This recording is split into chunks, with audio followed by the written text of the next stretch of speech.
বাংলার মানুষ বর্ষতা স্বীকার করে না। এই মাটি স্বাধীনতা আন্দোলনের ক্ষেত্রে পথ দেখিয়েছিল, বিপ্লবীদের মাটি। এই মাটি আপনাদের কাছে মাথা মতো পড়বে না। আপনারা চান মমতা বন্দ্যোপাধ্যায় গিয়ে আপনাদের কাছে মাথা মতো করুক, আমরা মাথা উঁচু করে লড়াবো।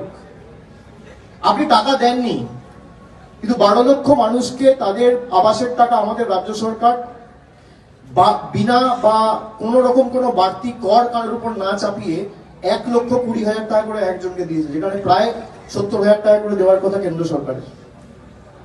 আমরা বিকল্প অর্থের ব্যবস্থা করে নেবো, চিন্তা করবেন না। আপনাদের দয়া দাক্ষিণ্যে বাংলার মানুষ বেঁচে নেই। মমতা বন্দ্যোপাধ্যায় আবার বলেছে যাদের আবাসের নাম রয়েছে, বাকি রয়েছে, আমরা আবার তাদের কোনো না কোনো ভাবে যত দ্রুত সম্ভব তাদেরকেও বাড়ির টাকা ডাইরেক্ট ব্যাংক ট্রান্সফারের মাধ্যমে তাদের কাছে পৌঁছে দেবো।